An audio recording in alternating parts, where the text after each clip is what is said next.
चलिए जिस रीजन आपने डाउट भेजा है देखिए क्या है इसमें। सो इसमें क्या डाउट है आपका? ये जो क्वेश्चन आपने भेजा है X Y I I D normal 0 1 है, ठीक है, एंड जेड आपका है mod X upon mod Y, तो इसको हम ऐसा भी लिख सकते हैं मॉड एक्स अपॉन वाई। और आपको याद हो एक अगर रिजल्ट में बताऊं तो ये होता है ई ऑफ जेड एग्जिस्ट, या कोई भी रैंडम वेरिएबल मान लो E of X exist if and only if E of mod X exist, ठीक है। तो यहाँ से आप ध्यान से देखो, जैसे ई ऑफ जेड का मतलब क्या है, E of mod X upon Y, यही ना।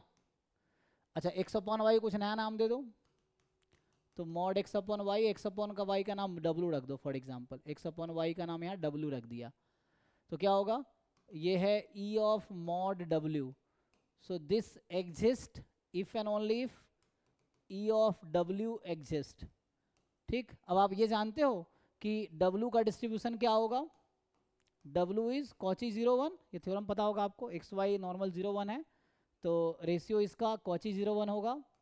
और अगर ये कॉची 0 1 है तो आपको याद होगा कि एक्सपेक्टेशन ऑफ डब्ल्यू की power alpha exist for all alpha between -1 and 1। इसकी वजह ये है कि 1/w and w identically distributed है। w क्या है मेरा, w मैंने लिया है x अपॉन वाई को, w मैंने लिया हुआ है x अपॉन वाई को, ठीक है ना। अब पूछो, अब देखो ऑप्शन, अब बताओ मुझे, इतना हिंट काफ़ी है कि समझ में आ रहा, देखो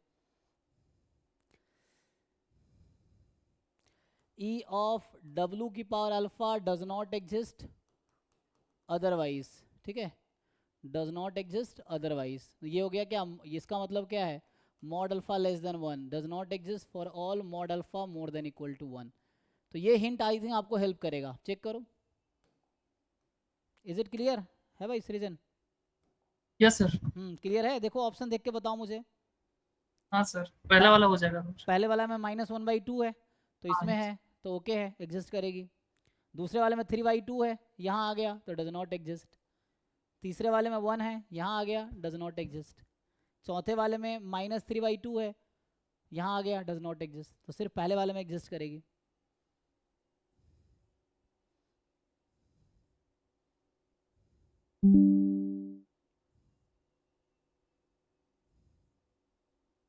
ठीक है, देखिए नेक्स्ट क्वेश्चन, तो